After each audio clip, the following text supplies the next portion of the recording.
algunos principios que nos aporta el Evangelio de Juan. Y la verdad que la introducción yo creo que valió la pena, seguramente para muchos de vosotros creo que sería novedoso algunos aspectos que hemos estado reflexionando sobre este Evangelio. Es el cuarto de los Evangelios, ¿vale? Y el tema que hemos querido colocarle o que hemos intentado tomar de lo que vamos a estar compartiendo en estas 2 semanas es solo la verdad nos hará libres, ¿vale? Y ya hemos estado hablando un poquito y me gustaría que hiciéramos una lectura para a continuación poder orar al Señor y pedir que sea un tiempo donde el Señor nos pueda hablar a cada uno de nosotros. Yo puedo decir muchas cosas muy interesantes tal vez, pero seguro que aunque yo en mi torpeza pueda decir algo, seguro que el Señor puede hablarte más específicamente a ti, a tu vida, a tu circunstancia, al momento en tu vida en el que tú te encuentras, ¿vale? Así que vamos a pedirle que así sea esta mañana, que el Espíritu Santo sea quien nos hable a cada uno de nosotros de acuerdo a nuestra necesidad. Sí, Padre, queremos darte muchas gracias. Gracias por tu palabra, pero gracias sobre todo por tu presencia en este lugar, oh Dios. En verdad, si tu presencia no estuviese en este lugar, oh Dios, qué absurdo sería estar aquí compartiendo todo esto. Por ello, Padre, gracias, porque tenemos seguridad y confianza que tu presencia esta mañana, por tu Espíritu Santo, está en este lugar y que tú, Señor, quieres hablar a nuestras vidas. Por ello, Padre, oramos que tú lleves cautivo todo pensamiento a la obediencia a Cristo, que tú seas, Señor, esta mañana ese logos, ese verbo, la palabra hecha carne, haciéndose carne de nuestra carne, oh Dios. Por ello, Padre, oramos que tú abras nuestro corazón, nuestro entendimiento y que tú, oh Dios, sobre todas las cosas nos des el valor para poder poner tu palabra por obra en cada una de nuestras vidas. En el nombre de Jesús te lo pedimos y te damos gracias. Amén. Bueno, qué importante, ¿verdad? Saber que lo importante es que la presencia del Señor esta mañana esté en este lugar. Si no, simplemente esto queda todo limitado al valor humano. Y como humano, nuestra muy buena intención está tremendamente limitada. Pero sin embargo, cuando es el obrar del Señor por su Espíritu Santo, nuestra vida definitivamente no puede seguir igual. Y yo creo que cuando nosotros nos exponemos a la palabra y con sinceridad de corazón nos abrimos a ella y le permitimos al Señor que su palabra por su Espíritu Santo hable a nuestras vidas, marque nuestras vidas, definitivamente nuestra vida no puede seguir igual. No podemos seguir indiferentes a la palabra del Señor. Bueno, voy a recordar algunas cosas, un poquito de misericordia para los que quizás hoy están por primera vez y en todo caso afirmar algunas cosas que he estado compartiendo el domingo pasado, ¿vale? Y nosotros hablamos acerca de este evangelista, el Evangelio de Juan, escrito por Juan, y recordar algunas cosas solamente, ¿vale? Nosotros dijimos que el Evangelio de Juan fue el cuarto de los Evangelios. 13 Evangelios ya previamente habían sido escritos, Mateo, Marcos y Lucas, de los cuales solamente habían 2 que eran discípulos, o sea, solamente había uno que era discípulo, los otros 2 no eran discípulos directos del Señor, ¿vale? Pero lo interesante de este Evangelio de Juan, que dijimos también, era que es un evangelio un tanto tardío, o sea, llega 60 años después de la muerte y la resurrección de Jesús. Juan está ya en su edad muy avanzada, unos 90 años, y él tuvo tiempo de meditar y también de haber leído previamente los evangelios que ya estaban circulando por las iglesias. Recordad que en aquel tiempo, cuando alguien escribía, no había imprenta, por lo tanto había que hacer copias de las copias de las copias.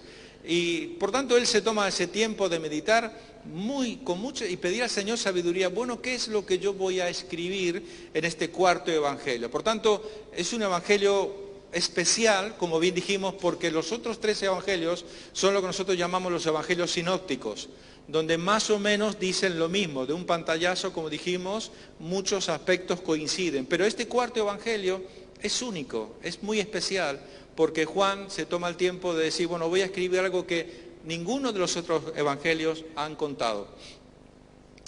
Por tanto, como dijimos, es interesante todo, desde el nombre de Juan, Johanán, el Señor misericordioso, tenía 90 años, y él sabía que este cuarto evangelio lo iban a leer tanto judíos como griegos, ¿vale? No voy a detenerme mucho, y entonces él utiliza una técnica, una estrategia para poder unir tanto a judíos como griegos.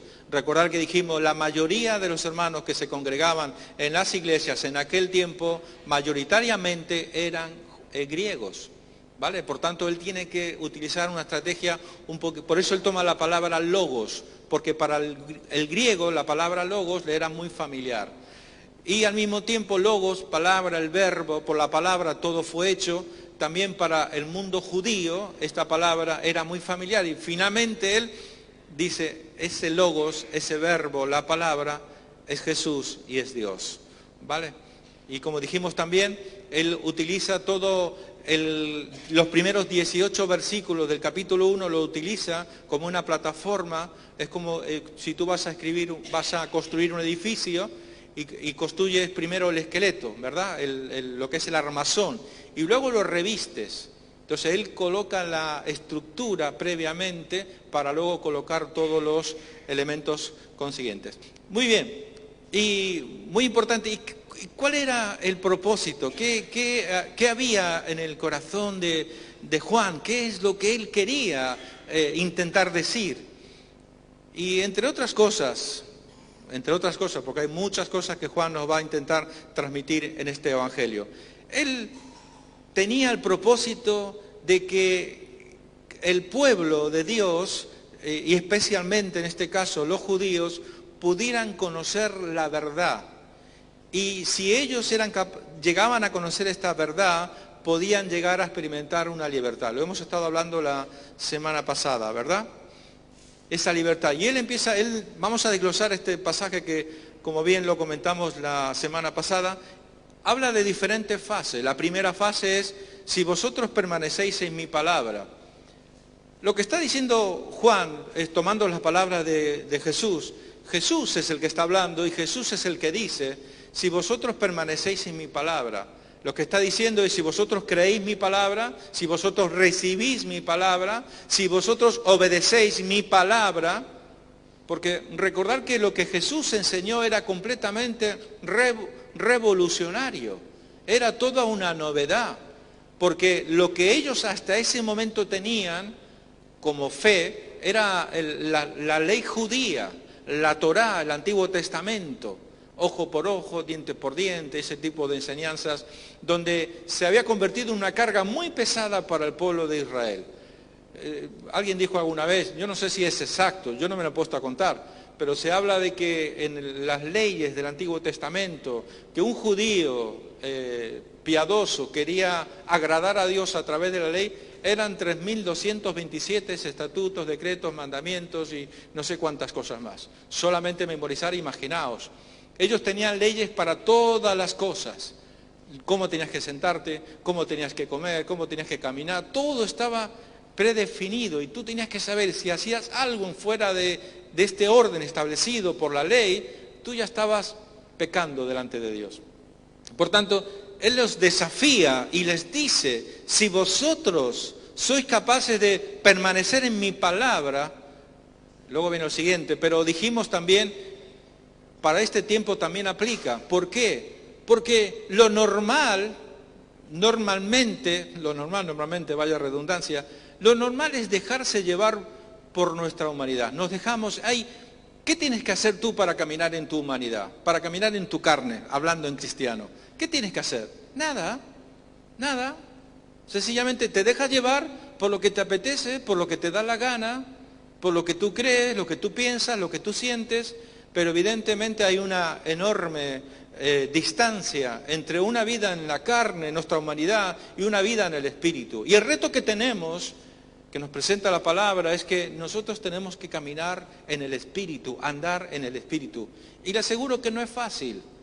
Se lo aseguro porque esto lo vivimos cada día, no es ninguna novedad. Cada uno de nosotros debemos de esforzarnos para permanecer en la palabra. Que cada vez que vamos a tomar en un sentido, cada vez que usted va a tomar una decisión, usted tiene que meditar si eso es de acuerdo a la voluntad de Dios. Ahora también es cierto, y yo creo que alguna vez lo he dicho, y permítame que sea pesado y lo recuerde, cuando uno empieza la vida cristiana, uno tiene que luchar muchas veces entre pecar y no pecar. Eso es lo normal, así que no se preocupe si usted está empezando la vida cristiana. Pero cuando usted ya lleva cierto tiempo y ha ido creciendo, madurando, avanzando en la vida cristiana, usted ya no puede seguir luchando con esas cosas. Usted ya tiene que tener perfectamente claro qué es de Dios y qué no es de Dios. Ahora bien, en la dificultad que usted va a tener ya siendo un cristiano avanzado, que ha madurado, usted tiene que saber decidir entre lo que es de Dios y es bueno, y lo que no es de Dios y también es bueno. Y pongo el ejemplo siempre más absurdo, me salen dos trabajos. Un trabajo no es malo, ¿verdad? Pero yo tengo dos posibilidades de trabajar.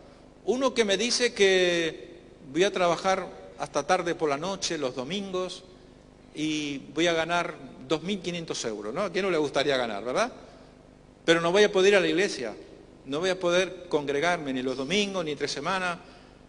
Voy a ser un cristiano que poco a poco seguramente esto me va a pasar factura. Pero tengo otro trabajo, otra posibilidad de otro trabajo, quizás 1.500, 1.000 euros menos, pero es de lunes a viernes, 8 horas, y usted puede ir a la iglesia, usted puede ir los domingos a la iglesia, entre semana, ir a los estudios, reunirse. ¿Cuál será del Señor de esos dos trabajos? Ay, no hay que ser muy sabio, ¿verdad? Entonces nosotros siempre tenemos que poner en primer lugar al Señor en nuestras vidas, en las cosas que son del reino de Dios. Muy bien, conoceréis la verdad, dijimos que no era meramente información, ¿vale? El que usted se siente cada domingo aquí y reciba la palabra no es un fin en sí mismo, es un medio para alcanzar que usted conozca y practique la palabra de Dios. Pero los cristianos del siglo XXI estamos en una fase muy interesante. Mire, antiguamente la gente no tenía acceso a la palabra. La palabra, por eso cuando escuchamos ese pasaje que dice, la fe viene por el oír por la palabra de Dios. ¿Sabéis qué está diciendo eso? Lo que nos está diciendo es que antes nadie, prácticamente nadie, tenía la Biblia como tal. Tenían algunos trozos de la Biblia, unas hojas sueltas, algunas copias de las copias. Tener una Biblia, tener un libro entero en aquellos tiempos era algo impensable. Pero nosotros hoy tenemos la Biblia, tenemos la palabra de Dios. Por tanto, hoy sería algo así, si usted no lee la palabra de Dios, por tanto, no es solamente oír, no se confunda, porque esto a alguno le da pie para decir, pues me voy a ver todas las prédicas que hay en internet, me voy a comer todo eso que me ponen por ahí. Y entre esas muchas cosas que usted a veces puede estar escuchando, recuerde que de vez en cuando el enemigo se encarga de poner falsa doctrina, falsas enseñanzas que pueden contaminar y que pueden perjudicar seriamente su vida espiritual. Bueno, ¿qué es la verdad? Hemos hablado, y aquí quiero hacer una pequeña reflexión. Cuando Jesús dice, conoceréis la verdad y la verdad os hará libres, la palabra libre que utiliza Jesús, en el idioma griego habían dos palabras, recuerda que este evangelio fue escrito en griego, habían dos palabras que se deducen de la palabra libertad. En este idioma hay una palabra que es la libertad física, que es la palabra Yosef, y si yo le pregunto, ¿es esto lo que está hablando Juan cuando repite las palabras de Jesús? Conoceréis la verdad y la verdad os hará libre. ¿De qué libertad está hablando Juan? No está hablando de una libertad física, de hecho eran libres físicamente, no había nadie en ninguna cárcel. La palabra que está utilizando es la segunda variante de la palabra libre, que es la palabra jeruk, libertad emocional y espiritual. Mirad, he querido poner esta imagen, es una imagen que a mí me impacta tremendamente. Yo me gusta mucho la lectura, entonces leyendo una vez un libro, y no quiero hacer publicidad, un libro, me gusta un escritor argentino, Jorge Bucay, no sé si conocéis, déjame que te cuente, y él cuenta una historia, cómo hacen para amaestrar a los elefantes en los circos. Me llamó mucho la atención, porque dice que le ponen una cadena muy frágil, atada a una pequeña estaca que está en el suelo. y la mole de elefante, que tiene no sé cuántos miles de kilos, solamente con estirar podía soltarse y ser libre. Pero la pregunta es, ¿y cómo es posible que ese elefante se quede sujeto a algo que le tiene ahí, que él podía ser libre? Pues muy sencillo. Desde pequeñito a este elefante, con un simple alambre, que cada vez que le estira le aprieta y le duele, porque cuando el elefante es pequeñito no tiene apenas fuerza, entonces él crece y crece y crece, y por más que ha intentado, no puedo, llega un momento que se convence de tal manera que no va a poder nunca ser libre, que crece el resto de su vida y se muere pensando que no puede ser libre. Es una tipología muchas veces de lo que podía ser nuestra vida, ciertas experiencias o traumas o momentos de nuestra vida que han querido marcar, determinar nuestra vida para decirnos que no podemos.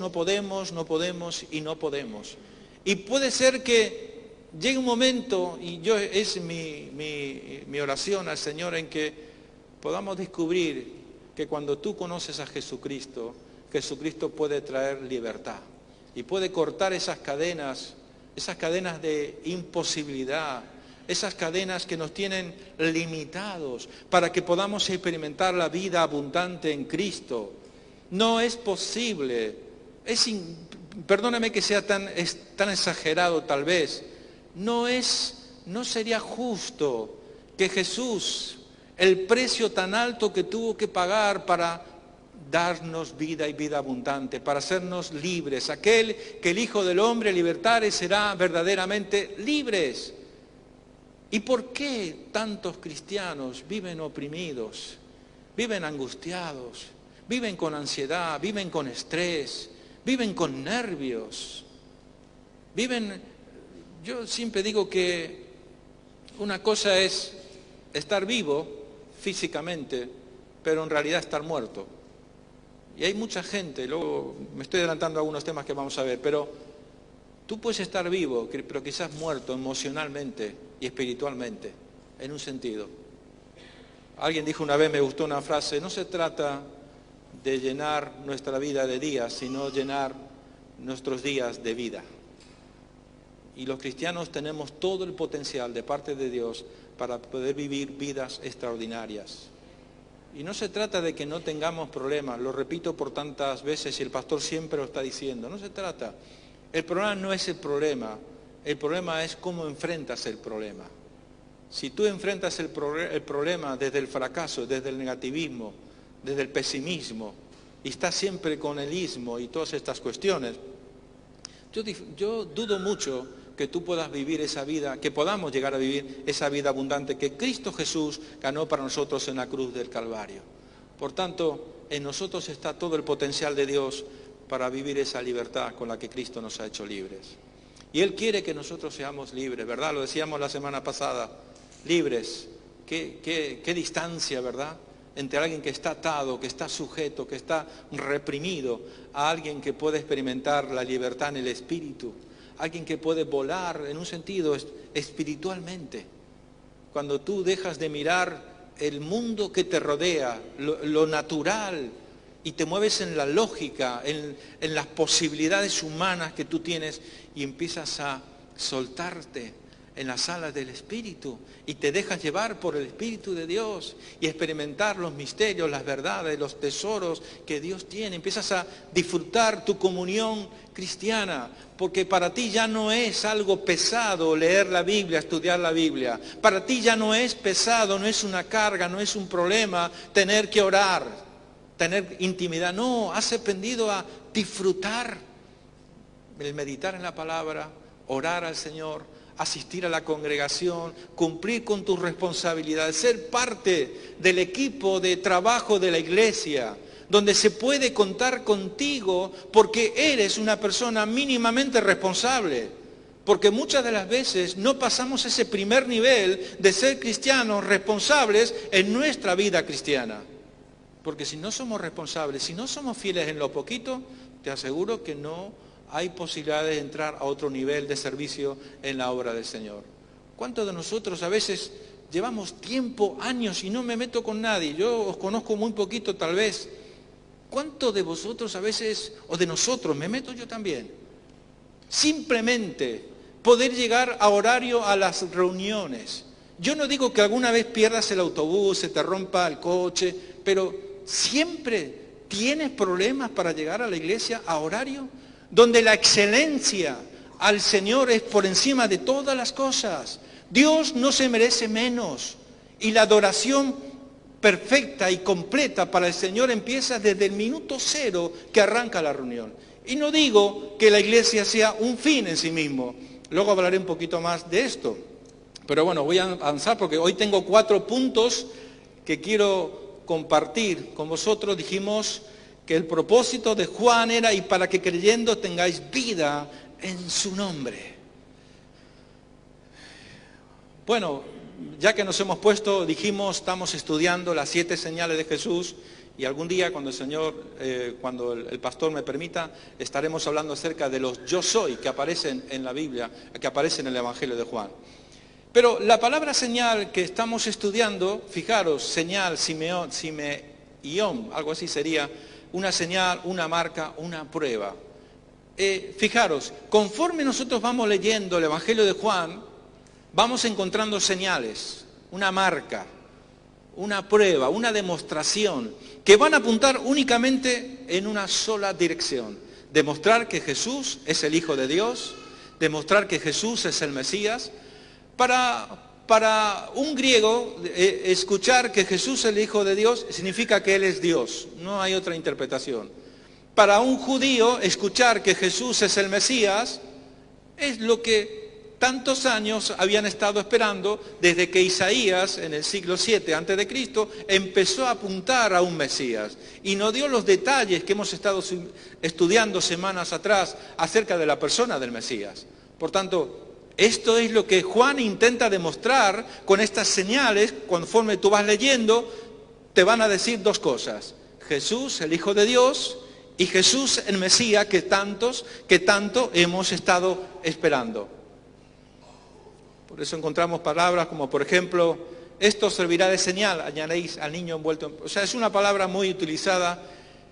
Y aquí os dejo un versículo, y yo creo que la iglesia del siglo XXI, si hay algo que tiene que estar haciendo y meterse a fondo, es estudiar las señales que nos indican que estamos en el final de los tiempos. Y que la venida del Señor está mucho más cerca de lo que nos podemos llegar a imaginar. Muchos soñaron con ver los días que nosotros estamos viviendo. Cómo todas las señales se están cumpliendo, nos están indicando que Jesús viene pronto por su iglesia. Amén. Bueno, hemos estado viendo entonces las 7 señales, hemos visto 3 de ellas, ¿os acordáis? Voy a ir avanzando. La primera señal que hemos visto es Jesús, Señor de la excelencia, ¿vale? Hemos estado hablando de esto bastante, cómo Jesús convertía el agua en vino. La segunda es Jesús es el Señor de la distancia, como ni siquiera tuvo que ir a orar por aquel muchacho que estaba enfermo, sino que simplemente dijo, ve, tu hijo está sano. Señor de la distancia, la omnipresencia de nuestro Dios, perdón. Y también hemos visto Jesús, el Señor del tiempo. 38 años que este paralítico estaba esperando que alguien viniera, que ocurriera un milagro en su vida y él pudiera ser sano de esta parálisis que llevaba más de 38 años. Por tanto, Jesús es Señor del tiempo, por encima del tiempo, tiene poder sobre el tiempo.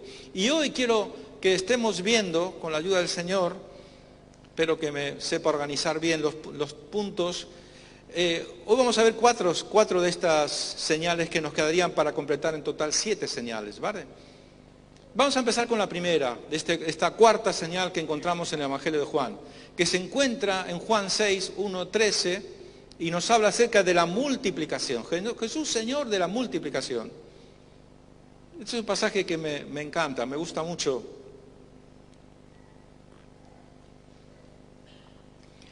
Es el momento en el que Jesús da de comer más de 5.000, y la Biblia dice, Juan dice, 5.000 hombres, sin contar las mujeres y los niños. Vamos a imaginar que habían matrimonios, que habían niños. Estamos hablando de 15.000 personas mínimo que estaban en aquel lugar y que Jesús, fijaros el detalle, me encanta. En el versículo 5 dice, cuando alzó Jesús los ojos y vio que había venido a él gran multitud, dijo a Felipe, ¿de dónde compraremos pan para que coman estos? Lo he puesto en azul para que prestéis atención. Pero esto decía para probarle, porque él sabía lo que había de hacer. Fijaros, tenemos que situarnos. Juan juega con ventaja, porque Juan estuvo en aquel momento, nos está contando esta historia que ya hacía mucho tiempo había ocurrido, más de 60 años, y él dice, pero esto decía para probarle, porque él sabía lo que había de hacer. Juan pudo entender con el tiempo que simplemente esto es una enseñanza que Jesús quería realizar con sus discípulos acerca de la provisión y les pregunta a ellos. Pero fíjense la respuesta en el versículo 7. Felipe le respondió, 200 denarios de pan no bastan para que cada uno de ellos tomase un poco. Uno de sus discípulos, Andrés, hermano de Simón Pedro, le dijo, aquí ahí está un muchacho que tiene 5 panes de cebada y 2 pececillos, mas ¿qué es esto para tantos? Fijaros la pregunta de Jesús. Recordar que ellos ya llevaban tiempo caminando con Jesús, ellos dormían con Jesús, en un sentido dormían juntos, estaban siempre unidos, comían juntos, caminaban juntos, viajando, 24, un ministerio a tiempo completo, 24 horas. Estamos hablando que estamos en el último año antes de la crucifixión de Cristo, crucifixión y resurrección, muerte y resurrección de Cristo. Por tanto, mínimo llevaban 2 años. Ellos habían visto en una cantidad de ocasiones, de hecho Juan nos dice que si tuviéramos que escribir todos los milagros de Jesús, no habrían suficientes libros en todo el mundo. Y usa una palabra, ¿no? Una forma, una hiperbólica sería algo así, como exagerar, ¿verdad? Estos milagros tan grandes de Jesús. Pero lo cierto es que la pregunta sería, ellos debían de haber aprendido de su maestro. Ellos debían de haber aprendido cómo Jesús había hecho cantidad de milagros y que para Jesús no había absolutamente nada imposible. Por tanto, fijaros, a ver cómo lo voy a explicar esto, muy importante. ¿De dónde compraremos pan para que coman estos? Pero esto decía para probarle, porque él sabía lo que había de hacer. O sea, Jesús le había estado dando ejemplo, testimonios, vieron el caminar, el andar de Jesús, pero sin embargo, ahora llega el momento en el que ellos tienen que entrar en acción. Alguien dijo alguna vez que uno de los problemas que tenemos en la iglesia del siglo XXI, nosotros somos la iglesia del siglo XXI, es que tenemos mucha información y formación también teológica muy abundante. Ya quisieran los antiguos haber tenido la información que tenemos nosotros. Tenemos información, pero demasiada información. ¿Dónde está el problema? ¿Dónde se produce el desequilibrio en la vida del cristiano del siglo XXI? En que toda esa información que tenemos, no tenemos la capacidad o no tenemos la habilidad, o tal vez yo diría el valor, de poder ponerla por obra en nuestras vidas. Y la enseñanza de Jesús en este momento es que Jesús ahora los está probando, a ver cómo ellos resuelven este problema. Y esto me dice a mí que, hermanos, a veces en nuestra vida nosotros tenemos que intentar buscar la solución, a ver cómo vamos a manejar ciertas situaciones en nuestra vida. Pero saber que Jesús está al control, que Jesús siempre tiene la última palabra, pero ¿cómo vamos a practicar? Y es más, a nivel de liderazgo, muchas veces, lo digo en general, ¿vale? No lo digo a la iglesia Maranata, lo digo en general, ¿vale? Porque no sé si sabéis un poco de la historia de mi vida. En un momento dado he estado trabajando o sirviendo al Señor como supervisor y visitando iglesias por toda España y viendo muchas congregaciones, tratando con muchos pastores, con muchos equipos de liderazgo y todas estas cuestiones, ¿vale? Y lo cierto es que al final, muchas veces a mí me ha llamado la atención que todo el peso y la responsabilidad siempre recae sobre el pastor. El pastor tiene que hacerlo todo, tiene que ser el hombre orquesta. El pastor tiene que ir, y yo creo que es el caso precisamente de aquí, de esta iglesia Maranata, el pastor Claudio, un hombre entregado, apasionado, que ama la obra, y si fuera por él lo haría todo, todo lo haría. Es un hombre que ama la obra, que lo hace con gozo, realmente es admirable en este sentido. Pero lo cierto es que cuando nosotros dejamos que todo el peso recaiga en algunas poquitas personas, vuelvo a la situación general de la iglesia, cuando dejamos que todo el peso y la responsabilidad recaiga sobre unos poquitos en la iglesia, el problema es que estamos frenando la obra. No estamos dejando que otros crezcan, no estamos permitiendo que otros puedan avanzar, que puedan hacer sus primeros, permítame la palabra, pinitos.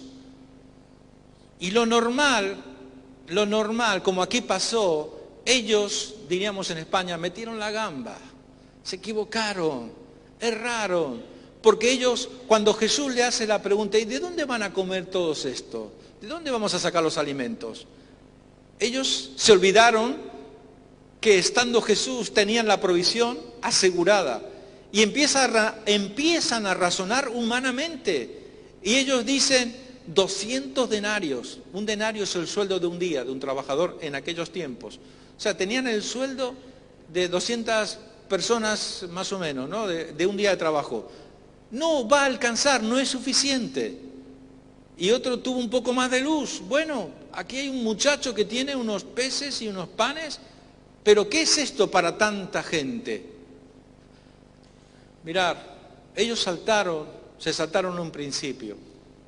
El principio de que si Jesús está, la provisión está asegurada y está garantizada. Ellos miraron lo humano, lo natural, las posibilidades limitadísimas que tenemos los seres humanos de poder resolver ciertas situaciones en nuestra vida. Si tú lo llevas a tu plano personal y familiar, es exactamente lo mismo.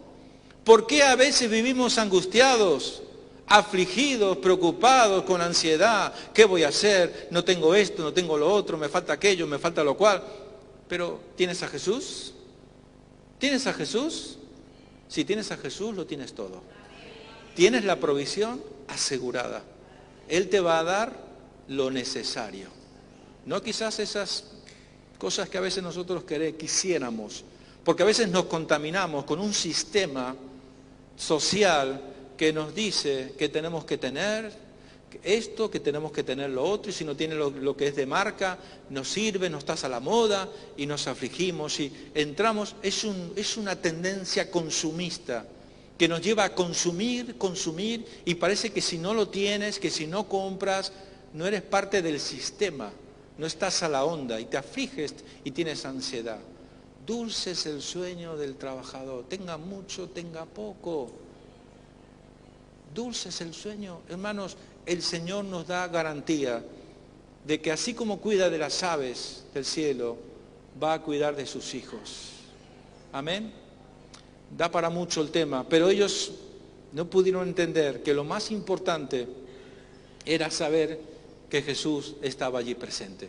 Y permitió que se estrellaran, diríamos en España, ¿verdad? Se tuvieron que estrellar y darse cuenta, ¿dónde vamos con 200 denarios? ¿Dónde vamos con unos panes y unos peces? Se tuvieron que estrellar. Entonces, bueno, venga ya. Ahora, decirle, hagan grupo de 50, que se recuesten en la hierba. Y esos, mirad, me encanta cómo termina esta historia. Voy a adelantar. Dice, termina la historia diciendo, y cuando se hubieron saciado, dijo a sus discípulos, recoged los pedazos que sobraron, para que no se pierda nada. Recogieron pues y llenaron 12 cestas de pedazos. O sea, fijaros, ¿cuántos discípulos habían? 12. ¿Cuántas cestas quedaron? 12. Qué tremenda enseñanza del Señor.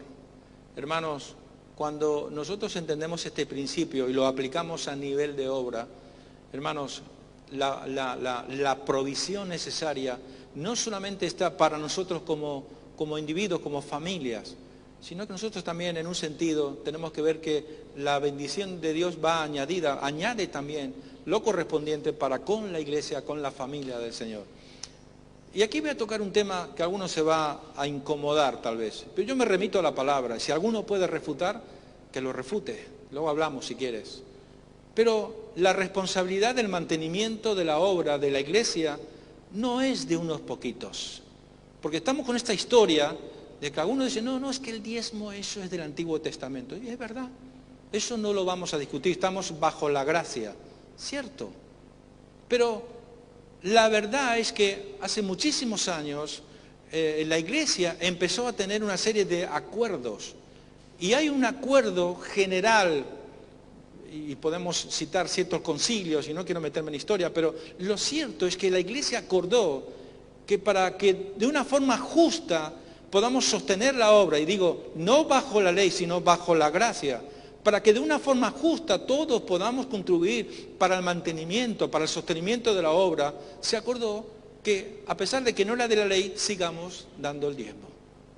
Y algunos se excusan, y es nada más que, fijaros, si todos pensáramos así, no, si es que eso del Antiguo Testamento, yo no sé dónde nos tendríamos que reunir, dónde estaríamos congregándonos. Pero la iglesia tiene que tener lo suficiente para mantener al siervo de Dios, para cubrir los gastos y para poder invertir, avanzar en la obra misionera. Si todos lo hiciéramos, qué distinto que sería. Pero todos tenemos nuestros argumentos y nuestras excusas. Como digo, no es que damos bajo la ley, damos bajo la gracia. Y damos por amor, por agradecimiento, por todos los beneficios que Dios ha traído a nuestras vidas. No tengo tiempo. Bueno, número 5. Jesús, Señor, sobre o de la naturaleza. Y esta es una enseñanza extraordinaria que vamos a ver, que se encuentra en Juan 6:15. Aprovecho para decir algo, si me permitís. Veo que algunos están tomando nota, estas cosas.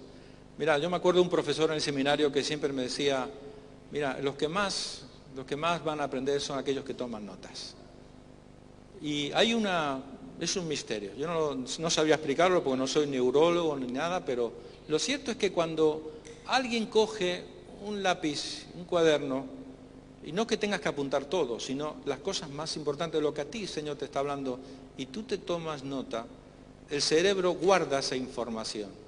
Y lo digo sobre todo para aquellos que a veces manejamos mucho las nuevas tecnologías.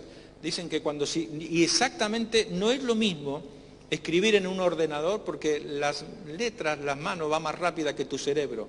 Pero cuando tú escribes en un cuaderno y te tomas nota, hay muchas posibilidades de que la información, lo que tú estás aprendiendo, se quede grabado allí para el resto de tu vida. Yo tengo muchos cuadernos en mi casa, en mi época de alumno, de miembro de la iglesia, todo está ahí, la fecha, la hora, qué compartía, cómo compartía. He visto que hay un hermano que no ha venido, hoy he visto al hermano tal, me contó que tenía un problema, hay una hermana que me ha pedido oración, como un diario, es algo bonito, no sé. Bueno, dijimos, pero entendiendo Jesús que iban a venir para apoderarse de él y hacerle rey, volvió a retirarse al monte solo. Al anochecer, dice, descendieron sus discípulos al mar y entrando en una barca iban cruzando al mar hacia Capernaum. Estaba ya oscuro y Jesús no había venido con ellos. Otra enseñanza de Jesús. Jesús no estaba presente, los envía.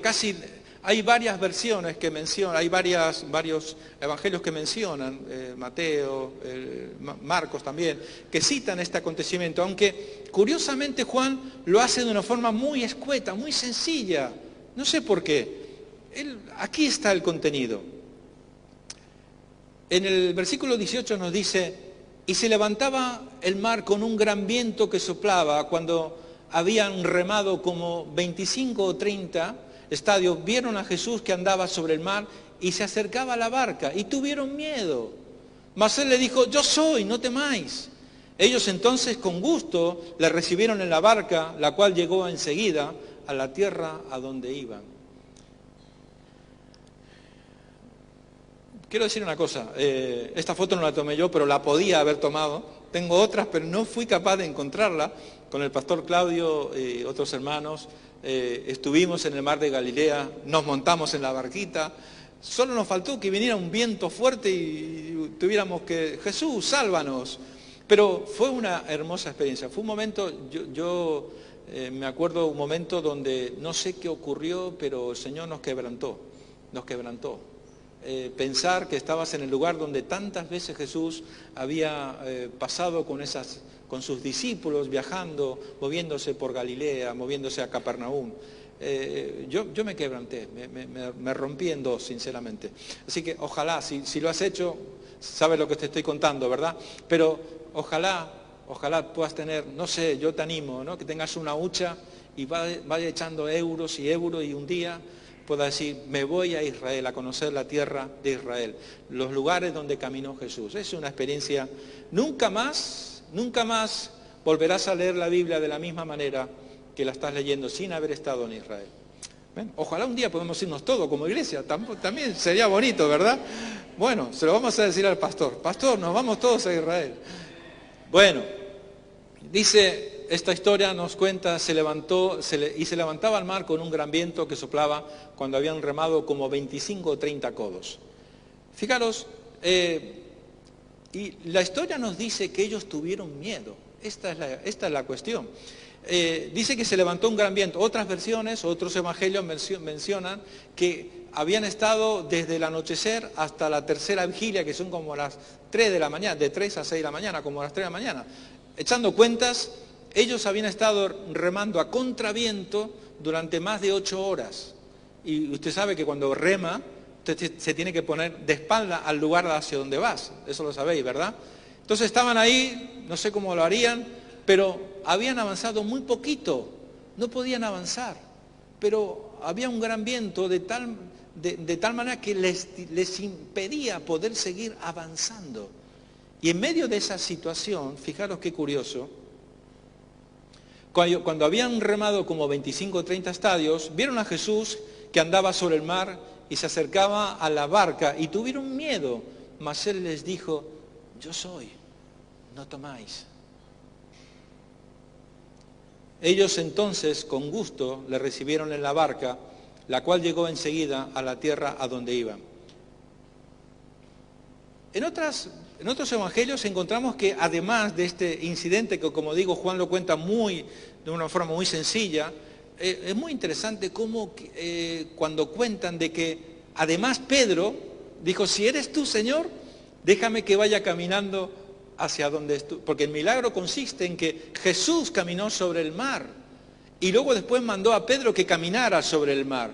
Pero ya sabéis la historia, empezó bien, pero en un momento dado empezó a mirar el tamaño de olas que habría allí y tuvo miedo, le falló la fe y empezó a hundirse y pidió socorro a Jesús y Jesús extendió su mano y lo levantó y lo sacó. Hay mucha enseñanza que podemos sacar, pero el milagro esencialmente consiste en que Jesús hace una vez más una demostración de poder, de que Él es Señor sobre la naturaleza, de que las leyes físicas de la naturaleza no pueden impedir que el Dios Todopoderoso, creador del universo, las aguas que normalmente una persona se hunde, recordad que Jesús es perfecto hombre, pero también es perfecto Dios, no pudieron con Jesús.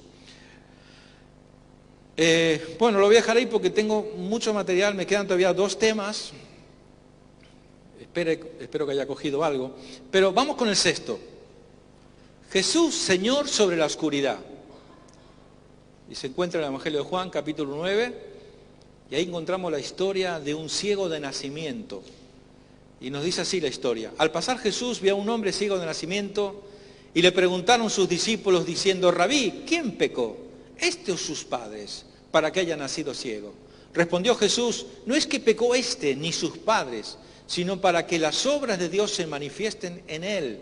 Me es necesario hacer las obras del que me envió. Entre tanto que el día dura, la noche viene cuando nadie puede trabajar. Entre tanto que estoy en el mundo, luz soy del mundo. Fijaros en esta primera parte, hacemos una pausa, vamos a continuar.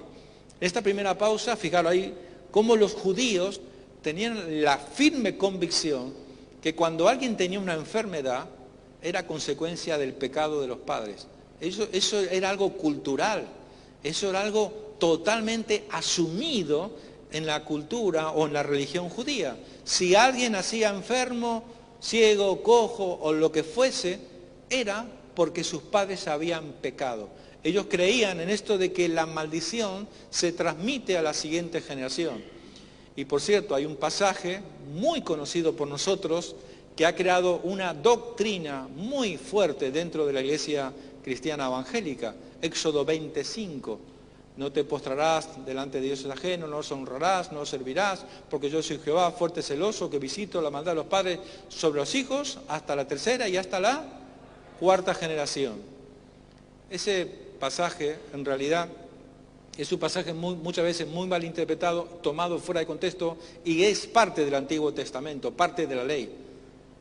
No quita, y es verdad, que cuando en una familia hay una cierta tendencia hacia algo que está fuera de orden.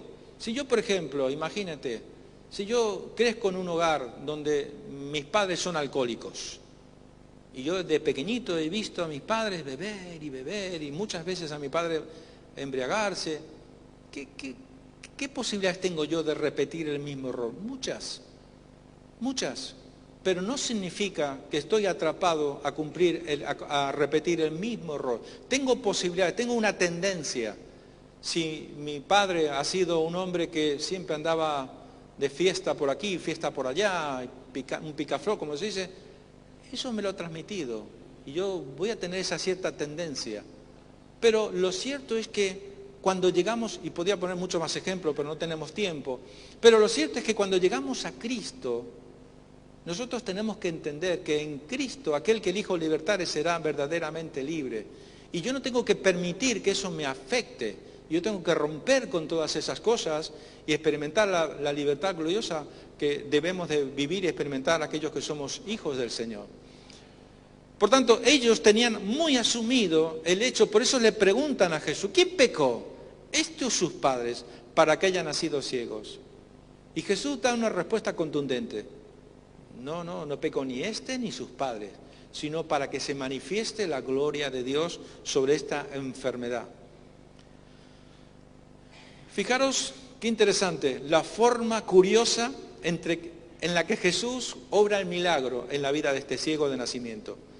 Dicho esto, que escupió en tierra e hizo lodo con saliva y untó con el lodo los ojos del ciego y le dijo, ve a lavarte al estanque de Siloé, que traducido es enviado. Fue entonces, se lavó y regresó viendo. Fijaros qué interesante, Siloé quedaba a la otra punta de la ciudad, por tanto no sé cómo habrá hecho el pobre ciego para llegar. Pero lo curioso es la originalidad del milagro. Cómo Jesús obra un milagro, otras veces hablaba, ponía la mano, pero esta vez va a ser algo distinto. Yo creo entender que cuando Jesús hace lodo con su saliva, ¿no? y le unta los ojos, ¿cómo fue creado el hombre? ¿Cómo fuimos creados? A partir del barro. Dios tomó barro y le dio forma al hombre. Yo creo que posiblemente este hombre tenía las cuencas vacías, no tenía ojos. Entonces dice que él hace barro, le pone los ojos y lo envía a que se lave a la otra punta de la ciudad. Y cuando vuelve, dice, y fue entonces, se lavó y regresó viendo. Increíble. Bueno, voy a volver un poquito aquí porque hay un punto muy importante. Bueno, la aplicación o la interpretación que nosotros podíamos tomar de este pasaje, de esta historia, de esta triste historia de un hombre que nació siendo ciego, cuando se encuentra con Jesús, de repente sus ojos empieza a ver. ¿Cuál es la interpretación que podemos tomar? Es un tipo de lo que nosotros llamamos una vida sin Jesús. Cuando tú no conoces a Jesús, cuando el hombre nace en pecado, bajo una condición de naturaleza caída, nosotros nacemos y estamos con un problema. El pecado se ha hecho Señor de nuestras vidas en un sentido, y lo que menos tenemos es vida espiritual, y muchísimo menos tampoco tenemos visión espiritual. Y de esto se trata. Cuando Jesús llega a nuestras vidas, uno de los aspectos, uno de los beneficios que tenemos es que Él nos alumbra los ojos de nuestro entendimiento. Y ya no nos movemos solamente por lo que nuestros ojos naturales pueden ver, sino que a partir del momento en que tú conoces a Jesús y le haces el Señor de tu vida, a partir de ese momento tú empiezas a mirar con los ojos espirituales, empiezas a entender que hay un mundo espiritual, empiezas a entender que no es solamente la materia, no es solamente lo que me rodea, como vive el hombre sin Dios. Si no lo veo, no lo creo, si no lo toco, si no lo veo. O sea, empezamos a tener discernimiento espiritual. Y yo creo, seguramente muchos de vosotros podéis coincidir, que no todos tenemos una cierta capacidad de tener una visión espiritual. Dentro de la iglesia, entre algunos de los dones que el Señor deposita en la iglesia, está lo que se llama el espíritu de discernimiento, el don de discernimiento. Y yo siempre que comparto, aprovecho para decirlo. No todos tenemos que tener el discernimiento espiritual. Sí que tenemos que tener una visión, somos conscientes que hay un mundo espiritual y podemos ver a Dios tan real en nuestra vida como la vida misma, como el aire que respiramos. Y podemos sentir su presencia, ser conscientes de la realidad de Dios, de la existencia de Dios. Todo eso es perfecto. Pero hay unos pocos, yo diría unos privilegiados en la iglesia, que tienen un discernimiento espiritual. Y son aquellos que la iglesia necesita, que ejerzan esa función de poder mirar con discernimiento espiritual qué está pasando en el mundo espiritual, qué está pasando en el ambiente de la iglesia, qué está pasando, y permítame, lo voy a decir con muchísimo cuidado, y lo voy a decir también, y le voy a pedir por favor que tenga prudencia, sabiduría y mucho cuidado con esto que voy a decir, ¿vale?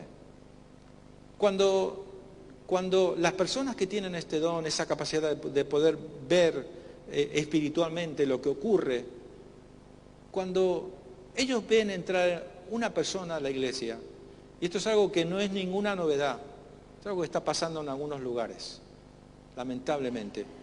No todos los que vienen a la iglesia vienen buscando a Dios sinceramente y de corazón.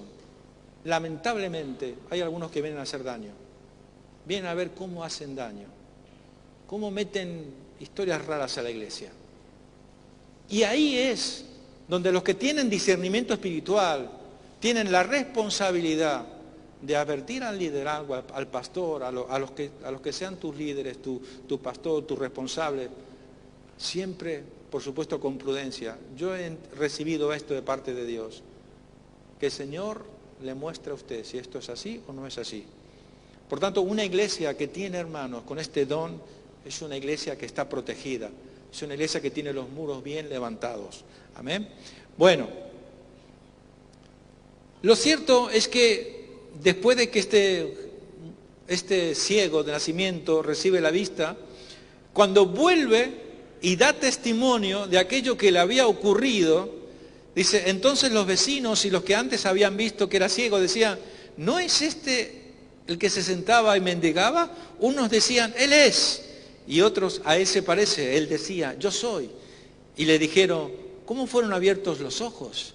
Respondiendo él y dijo, aquel hombre que se llama Jesús hizo lodo, me untó los ojos y me dijo, ve a Siloé y lávate. Y fui y me lavé y recibí la vista. Qué interesante, ¿verdad? Mirad, esto es el cumplimiento. Ahora vamos a conectar con el libro de Isaías. Esto es el cumplimiento de aquella profecía que hemos estado estudiando tiempo atrás, en Isaías 35. Entonces los ojos de los ciegos serán abiertos y los oídos de los sordos se abrirán. Entonces el cojo saltará como un ciervo y cantará la lengua del mudo, porque aguas serán cavadas en el desierto y torrentes en la soledad. ¡Wow! Lo increíble de esta historia, que cuando los líderes religiosos se enteran, un muchacho que era ciego de nacimiento, que no había por dónde tomarlo, no había por dónde rebatir, porque era conocido de todo el pueblo, de toda la ciudad, de que este hombre mendigaba, toda su vida se la había pasado mendigando porque era ciego. Y como no podían rebatir, porque los líderes religiosos de la época estaban buscando la excusa perfecta para matar a Jesús, para crucificar a Jesús. Se lo querían quitar del medio. El clero religioso de la época no simpatizaban con Jesús, de ninguna de las maneras, a tal punto que por eso vemos como Nicodemo, a escondidas de lo demás, va de noche a preguntarle: Jesús, sabemos que tú vienes de Dios, porque si no estas señales no serían posibles. ¿Qué tengo que hacer para nacer de nuevo? ¿Qué tengo que hacer para ser salvo? Tienes que nacer de nuevo, ya sabéis la historia. Y vamos a adelantar un poquito, versículo 33. Si este no viniera de Dios, nada podría hacer. Respondieron y le dijeron: ¿tú naciste del todo en pecado y nos enseñas a nosotros? ¡Buah! ¿Sabéis? Oyó Jesús que le habían expulsado y hallándole le dijo: ¿crees tú en el Hijo de Dios? Respondió él y dijo: ¿quién es, Señor, para que crea en él? Le dijo Jesús: pues le has visto y el que habla contigo él es. Y él dijo: creo, Señor, y le adoró. Dijo Jesús: para juicio he venido yo a este mundo, para que los que no ven, vean, y los que ven sean cegados. Podemos sacar muchas cosas de aquí, hermanos. Esto habla acerca a veces de una posición de liderazgo, ¿vale? Normalmente dentro de las iglesias, también puede tener su aplicación, donde es tan importante la humildad y la sencillez de corazón. Estos que se creían tan sabios que nadie les podía decir nada, aunque vieron a este ciego de nacimiento, experimentaron un milagro, una sanidad, no lo aceptaron, no recibieron esto de parte de Dios. Y era una señal clara de que como alguien siendo malo, siendo pecador, el pobre hombre ciego le dio una clase de teología brutal. Y le dijo: ¿cómo un hombre siendo pecador puede hacer estas cosas? Es imposible. ¿Y tú vienes a enseñarnos a nosotros? Hermanos, en el ministerio, en el servicio de la obra de Dios, nunca nadie lo sabe todo. Aunque usted no lo crea, aunque le parezca imposible, tenemos que tener ese espíritu de humildad y siempre estar dispuestos a aprender. Y yo siempre digo una cosa: es muy fácil, y tenemos esa triste tendencia de que convertimos las experiencias en doctrina. Yo me repito mucho con esto. Porque a ti el Señor se manifestó de una forma, hizo tal cosa, ¿tú crees que esa es la única forma en la que Dios puede obrar? No, Dios puede obrar de otras muchas maneras.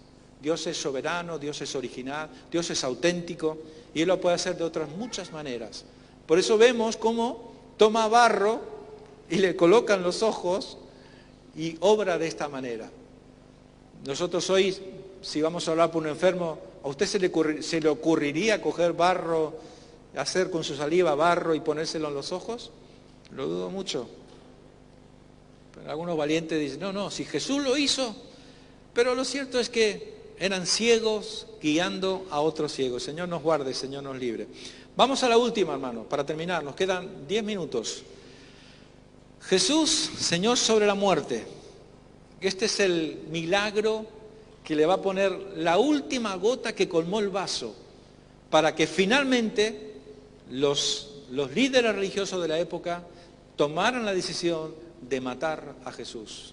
Se lo querían quitar del medio. Juan 1. Bueno, yo estoy intentando adelantar un poquito, ¿vale? Voy a tomar un poco de agua. Juan 11:19 nos dice: y muchos de los judíos habían venido a Marta y a María para consolar por eso. Estamos hablando de la muerte de Lázaro. Ya previamente habían ido unos a avisar a Jesús: Jesús, tu amigo Lázaro está enfermo de muerte. ¿Y sabéis lo que hizo Jesús? Rompió todos los esquemas. Porque Jesús, aunque era su amigo y le tenía aprecio, no cabe ninguna duda, Jesús no dijo: venga, vámonos para la casa de Lázaro, vamos a hacer un milagro allí, vamos a sanarlo. ¿Qué hizo Jesús? Se quedó 2 días más. 2 días más. Y cuando llegó, nos dice la historia que hacía ya 4 días que estaba muerto. Entonces dice, para consolar por su hermano. Entonces Marta, cuando oyó que Jesús venía, salió a encontrarle, pero María se quedó en casa. Y María dijo a Jesús, Señor, si hubieses estado aquí, mi hermano no habría muerto, mas también sé ahora que todo lo que le pidas a Dios, Dios te lo dará. Jesús le dijo, tu hermano resucitará. Marta le dijo, yo sé que resucitará en la resurrección del día postrero. Le dijo Jesús, yo soy la resurrección y la vida. El que cree en mí, aunque esté muerto, vivirá. Y todo aquel que vive y cree en mí no morirá eternamente. ¿Crees esto? Le dijo, sí, Señor, yo he creído que tú eres el Cristo, el Hijo de Dios que has venido al mundo. Vamos a tomar algunas partes de esta conversación que tiene Jesús con Marta, donde le dice, entonces Marta, cuando oyó que Jesús venía, salió a su encuentro, pero María se quedó en casa. ¿Os acordáis de Marta y de María, verdad? ¿Os acordáis perfectamente? Marta, Marta, afanada, estás con muchas cosas, pero María ha escogido la mejor parte. María había sido la que había ungido los pies de Jesús con sus lágrimas y su cabello, ¿os acordáis? Y en este caso María se quedó en casa con su hermano, que estaba muerto. Y dice, y aquí viene lo que yo quiero intentar desglosar, a ver si el Señor me ayuda a explicarme, aunque creo que algunos ya lo sabéis esto. Fijaros, y es algo que ocurre muchas veces en la vida de un cristiano. Juan 11:21 nos dice, Señor, si hubieses estado aquí, mi hermano no habría muerto. ¿Qué nos quiere decir, en este caso Marta, en esta conversación? Señor, si hubieses estado aquí, mi hermano no habría muerto. ¿Qué es lo que está intentando decir? Yo tengo fe para creer que si tú hubieras llegado mientras que él estaba enfermo, que tú tenías poder suficiente para poder sanar a mi hermano. Pero no tengo la fe, ahora que ha muerto, de que tú tengas la capacidad de poder resucitarle. Es una interpretación un poquito, ¿no? Analizando las palabras. Si hubieses estado aquí, mi hermano no habría muerto. Ella está diciendo, este es mi nivel de fe, de confianza que tengo. Y muchas veces también aplica en nuestras vidas en un sentido. Cuando nosotros pensamos en aquel día que entregamos nuestra vida a Jesucristo, ¿qué fue lo que nosotros recibimos ese día? Cuando hicimos a Jesucristo como el Señor de nuestra vida. Recibimos la seguridad y la confianza de que un día estaremos con Él por toda la eternidad. ¿Alguien duda? ¿Alguien de lo que está aquí esta mañana presente? ¿Algunos dudáis acaso de que aquel día que entregaste tu vida a Jesús, tú ese día recibiste esa confianza, esa seguridad de que estarías con el Señor un día cuando Él te llama a su presencia? Seguro que no. Seguro que todos lo creemos. Es más, y ahora vamos a ver una siguiente fase. Jesús le contesta y le dice, tu hermano resucitará, yo sé que resucitará en la resurrección del día postrero. Le está diciendo, yo creo que tú tienes suficiente poder para haber sanado a mi hermano, pero ahora ha llegado tarde, ya está muerto. Y ahora mi confianza está de que un día Él va a resucitar en el día postrero. ¿Alguno de vosotros tiene duda de que el día que el Señor te llame a su presencia, estarás con Él por toda una eternidad? Seguro que no, ¿verdad? Y normalmente el cristiano se mueve en estos dos tiempos. Tenemos confianza en el pasado, cuando miramos la Biblia en perspectiva bíblica, creemos que Jesús estuvo en su ministerio sanando enfermos, echando fuera demonios, haciendo milagros, lo creemos. ¿Cuántos dicen amén? A mí no me gusta muchas veces decir amén porque a veces es un compromiso, ¿no? Pueden ser ideas mías, pero en este caso yo sí digo, sí, así es.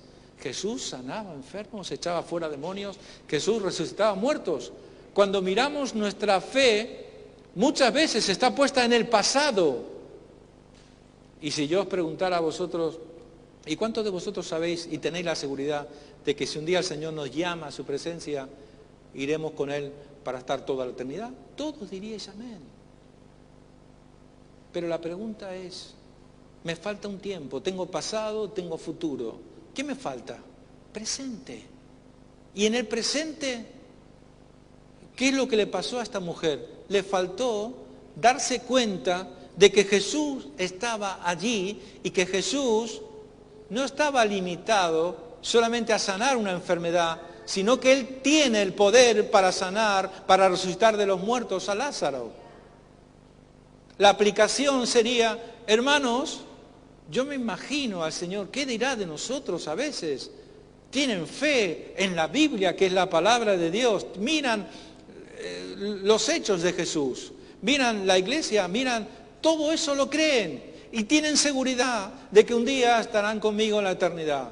Pero lo que yo necesito de la iglesia es que tengan fe en el presente, de que yo estoy en medio de ellos y yo puedo hacer grandes cosas si solamente creyeran.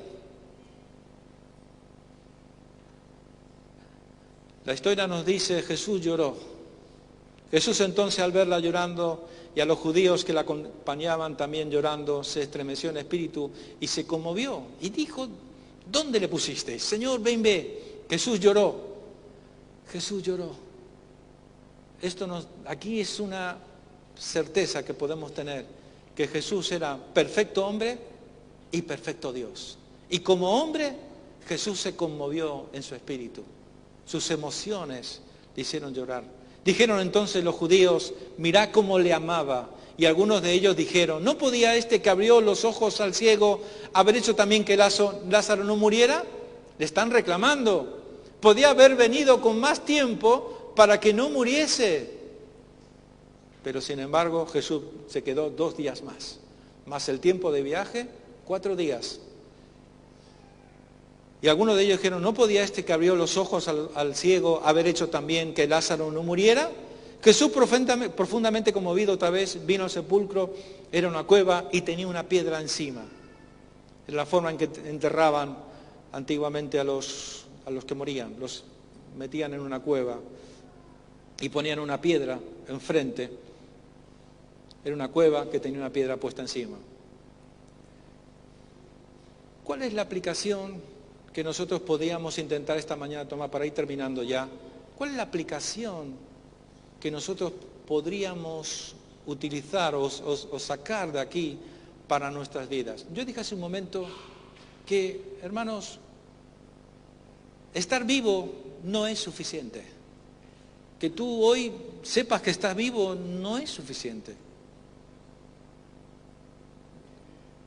Yo quiero preguntarte, no sé si es la palabra correctamente, teológicamente hablando, si yo te preguntara esta mañana, pero ¿cuál es la calidad de vida que tú tienes?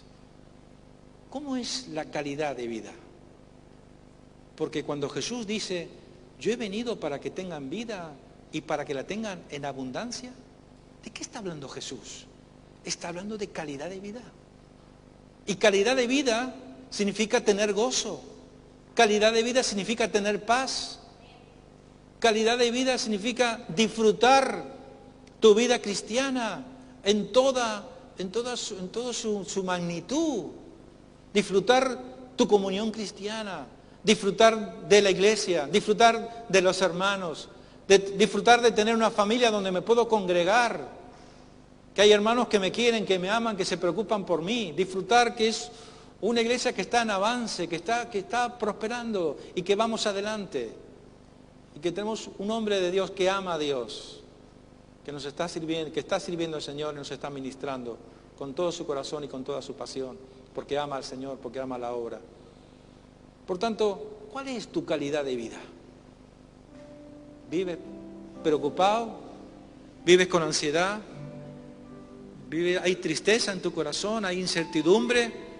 ¿Tienes fe que entregaste tu vida a Jesús y que eres salvo? ¿Tienes fe que un día estarás con el Señor? Y yo te pregunto, ¿y tu presente? ¿Cómo es tu presente? Jesús está. Jesús nunca llega tarde. Y Jesús puede sacarnos de esa prisión, de esa tumba. Porque como digo, tú puedes estar vivo, pero estar muerto. Es duro, es difícil tener que tal vez asumir esta realidad, en algún caso tal vez. Podemos estar vivos, pero podemos estar muertos. Porque cuando hay muerte no hay esperanza, no hay ilusión. Cuando hay muerte en nuestra vida, no hay fruto. Cuando hay muerte en nuestra vida, no hay síntomas vitales, no se ve la vida espiritual.